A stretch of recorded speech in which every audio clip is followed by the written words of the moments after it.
Hi everyone, and thanks for tuning in to my talk.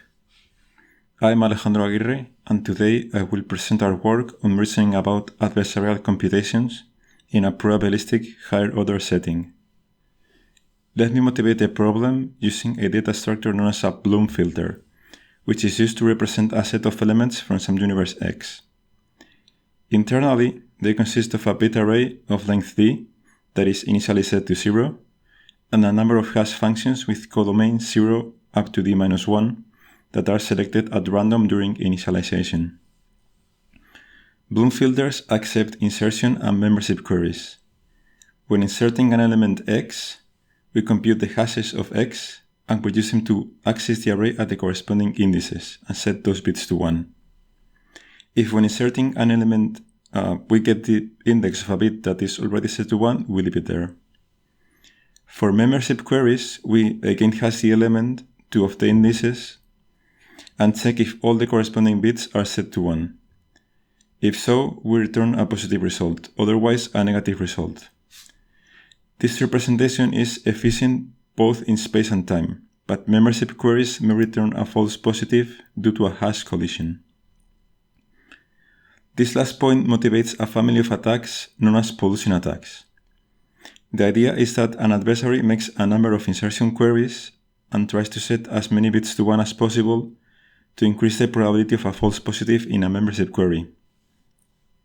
So after n insertion queries, we may ask ourselves, what is the probability of a false positive?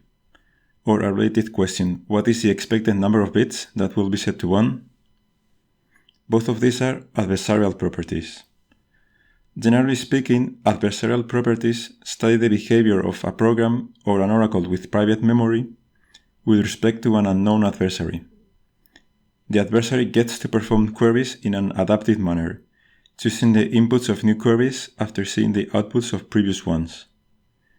Moreover, we differentiate between two kinds of properties. The probability of a false positive is qualitative, in the sense that it's an event that either it happens or it doesn't. Meanwhile, the expected number of ones is quantitative, because it is a quantity that we can count. With this motivation in mind, we can set the goals of our work. First, we want to have a way to reason about both qualitative and quantitative properties of probabilistic programs. And we will do it in a higher-order setting which provides a natural way of modeling adversaries as higher-order functions. But we need to restrict adversaries in two ways. We need to have a maximum number of times that the adversary can access the oracle, and moreover, we need to separate the memory of adversaries from the private memory of oracles. Our solution involves the following contributions.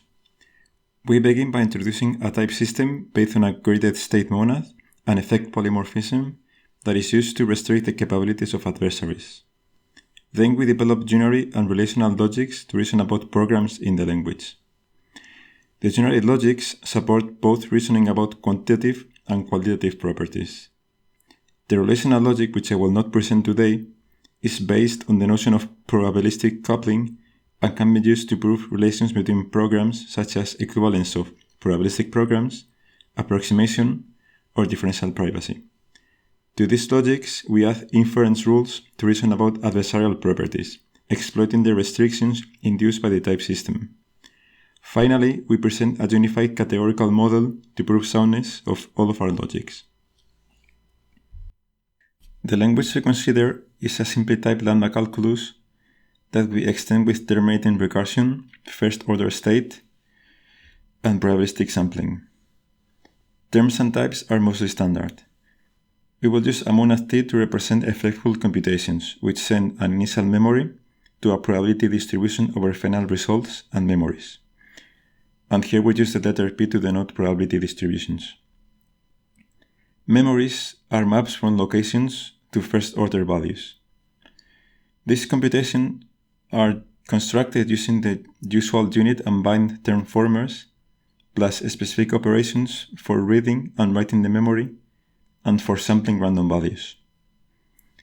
In particular, unit of T is going to be the computation that does not change the memory and that returns T with probability 1, and bind sequences to computations by using the final memory and result of the first one as inputs for the second. The first thing we do is we introduce a graded state monad. This adds some additional information to the monadic types in the form of two parameters. The first one, capital sigma, is a set of memory locations. It should be understood as an over-approximation of the locations that the computation can read or write on. The second one, k, is a multiplicity that is meant to count the number of calls that are made to an oracle. The typing rules for monadic constructs need to keep track of this information. So in particular, the unit rule introduces a computation with no cost and no footprint, and the bind rule adds the costs and the footprints together. So note here that the rules in fact act like the unit and the multiplication of a monoid. The rules for other constructs, such as reading or writing, need to add to the footprint the location that they use. The next step is to add effect polymorphism. By this, we mean that we allow universal quantification over grading variables representing the memory footprint. Terms will then be typed over a grading context psi and a typing context gamma. We saw here the rules for introducing and eliminating universal types. So concretely, if tau is a type that is well-formed under a grading context containing the variable alpha, and this has type tau under a context gamma that does not contain alpha, then T can also be given the type for all alpha tau. And the rule for elimination is dual.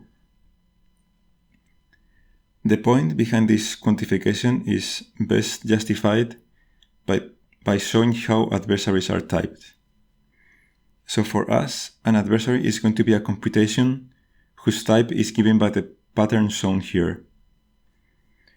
Their input is an oracle whose memory footprint is some abstract alpha and whose cost is 1. The memory footprint of the adversary is sigma union alpha and its cost is k, and then the whole type is quantified by alpha. This here contains all the information that we need to constrain the adversary. So first, we can see that it may call the oracle at most k times, since the cost of every call is 1.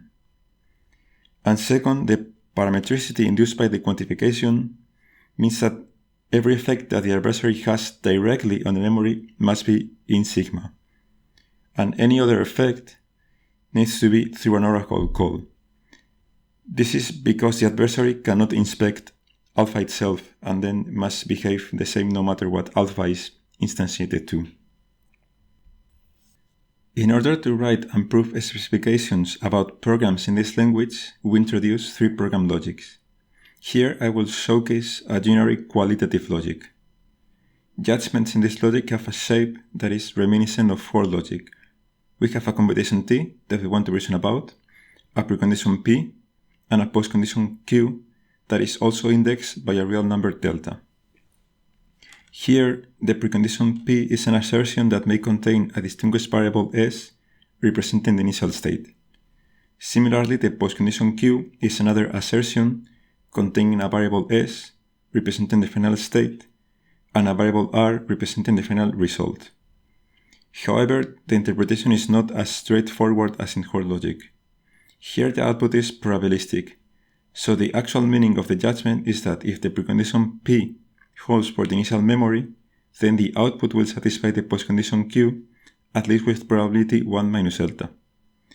Or in other words, the judgment can fail to satisfy the postcondition with probability delta. The important thing to note about the judgments is that P and Q are plain Boolean assertions that do not mention probabilities.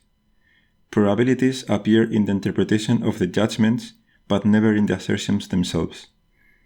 In this way, we hide away most of the explicit reasoning about probabilities, and we can reason in a more natural way. This is an example of a lifting, which is used to use plain assertions to reason about probabilistic programs. The paper presents inference rules for every construct in the language. As an instance, we present here the rule for binding. So suppose we have two computations, T and U, and we want to sequence them. So first, we prove a judgment for T, stating that with precondition P, we can ensure postcondition Q with probability 1 minus delta. Then for U, we prove that with precondition Q, we can ensure postcondition R with probability 1 minus delta prime. Then the bind rule lets us conclude that with precondition P, the sequence TU satisfies the postcondition R with probability 1 minus delta prime. This is analogous to the sequence rule from Hoare logic. Once again, note that the rule itself has no explicit reasoning about probabilities, because P, Q, and R are standard assertions that do not mention probabilities. We only need to add together the gradings, and this is enough to track the probability of satisfying the postcondition. The adversary rule instead formalizes a reasoning principle about adversaries. This rule lets us prove a property that a term T has when interacting with an abstract adversary A, of which we only know its type, but not its implementation. Concretely, A has a type of adversaries we introduced earlier in the talk, which ensures that it only writes to sigma, and that it calls its argument at most k times. Now suppose we have some invariant phi that does not depend on sigma. If using our logic we can show that T preserves phi with probability 1 minus delta, then it must be the case that A, when instantiated with T, must also preserve phi with probability 1 minus k times delta. This is a consequence of the type of A, because the only chance A has of breaking the invariant is through oracle calls, but it can perform k calls at most, each with a probability delta of breaking the invariant. This here is a very general rule that assumes very little from the adversary and that lets us prove how T behaves with any inhabitant of the adversary type. In the paper there is more material that I have not covered in this talk. We present two other logics. One of them is a generic quantitative logic that is intended to reason about expected values. This can be obtained as a direct generalization of the qualitative logic, keeping most of the inference rules unchanged. The only thing we need to change is that assertions become instead real-valued functions, and the logic will reason about their expected values. This generalization works because the logic can be interpreted in any complete Heyting algebra, such as the positive reals. We also present a relational logic that uses probabilistic couplings to reason about relations between programs. These logics are all illustrated with examples. Finally, we present a unified semantical model for the logics.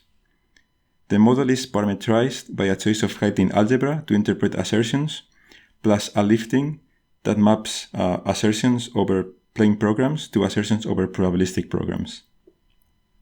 If you are interested in learning more, please read our paper, and I will also be happy to answer questions in the Q&A session. Thanks for your attention.